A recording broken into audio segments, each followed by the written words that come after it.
समस्तीपुर में बेंगलुरु में काम करने वाले एआई इंजीनियर अतुल सुभाष के भाई विकास ने सिस्टम पर सवाल खड़े किए हैं।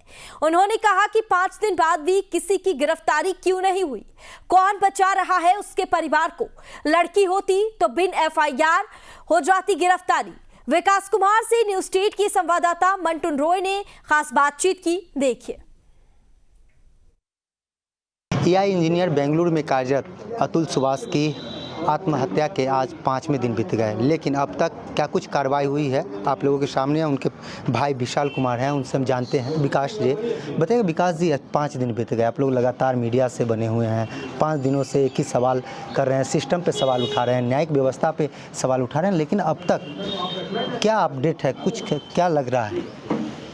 अभी तक हमें जो अपडेट मिला है वो यही मिला है सिर्फ कि वो लोगों के घर पे पुलिस जो है सिर्फ पोस्टर लगा दिए और उसके बाद अभी तक कुछ हुआ नहीं है उनसे, ना तो कोई इंट्रोगेशन हुआ है, ना तो शायद कोई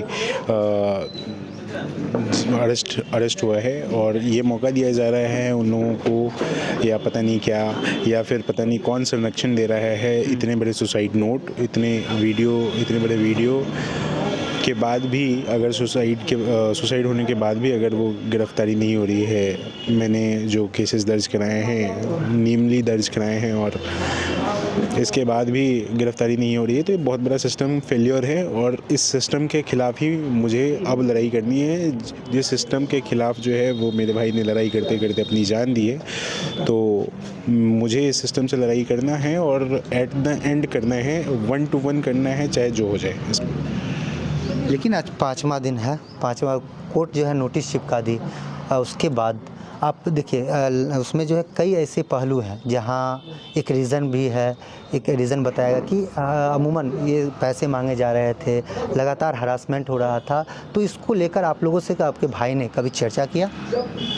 मेरे से तो चर्चा नहीं किया, बट जो सुसाइड नोट मैंने आज पढ़ा है उसको ठीक से, बिकॉज जिस दिन हैपन हुआ उसके बाद मेंटल कंडीशन इतनी थी नहीं कि उतने लंबे सुसाइड नोट को मैं पढ़ूं। जो भी मुझे पता चल रहा था मैं इस पर बात कर रहा था, बट उसने मेंशन किया है 1 to 1 की क्या रीजंस थे, उसकी कैसे हरासमेंट की जा रही थी। 50 लाख रुपीज़ का डिमांड किया गया। वो इसलिए डिमांड किया गया कि उसे अपने भाई का बिज़नेस सेटअप कराना है, तो इसलिए 50 लाख रुपए चाहिए। जब मेरे भाई को पता लगा कि ये जो मैंने पहले पैसे दिए थे वो पैसे इन्वेंट्री ना बाई करके उनको 1 करोड़ रुपए का घर खरीदना था, तो उन्होंने वो घर खरीदने के नाम पे इनसे पैसे लिए जा रहे थे। और ये 50 लाख रुपए देने के बाद वो कह रहे थे निकिता की जो सैलरी आती है आप उससे एडजस्ट कर लेना। ये उस सुसाइडल नोट में लिखा है, आप उसे चेक कर सकते हैं कि बिल्कुल कहते हैं, बिकॉज हमारे ऊपर भी चार्जेस लगे हुए हैं और हमारे फादर मदर के ऊपर भी उन लोगों ने चार्जेस लगा रखे हैं। कैसे एक लीगल चीज़ों का दुरुपयोग किया जाता है वो पूरे वीडियो में अवेलेबल है, आप उसे चेक कर सकते हैं, बता सकते हैं। कोर्ट में आप अपनी बात रखे थे, कोर्ट में कभी पहुँचे? आप कोर्ट गए थे? आप बिल्कुल कोर्ट गए थे, हमें बेल लेनी थी, उसके लिए हमने विथ विटनेस जो है वो हम गए थे वहाँ और बेल लेके आए हैं वहाँ से। अच्छा, तो ये अब जो है आप लोगों की क्या मांग है? हमारी मांग बिल्कुल आज 5 दिन बिल्कुल क्लियर है। इस सिस्टम से हमारी मांग है कि सिस्टम को ठीक किया जाए फर्स्ट। सेकंड जो है वो जस्टिस जो मेरे भाई ने कहा है वो अगर सिस्टम ठीक होगा तभी मिल सकता है। ये उम्मीद करता हूँ मैं कि सुप्रीम कोर्ट जो है वो इसमें ध्यान देगी और सुप्रीम कोर्ट हमारी बातें सुनेंगी। करप्शन के खिलाफ फाइट करने के लिए रेडी हूँ। तो ये हमारे साथ विकास कुमार थे जो अतुल के भाई हैं, अतुल सुभाष के। उनका साफ तौर पे कहना है कि सिस्टम की वजह से हमारी भाई ने सुसाइड किया है, और उनके पिता ये कहते हैं कि सुसाइड नहीं, ये शहीद हुआ है।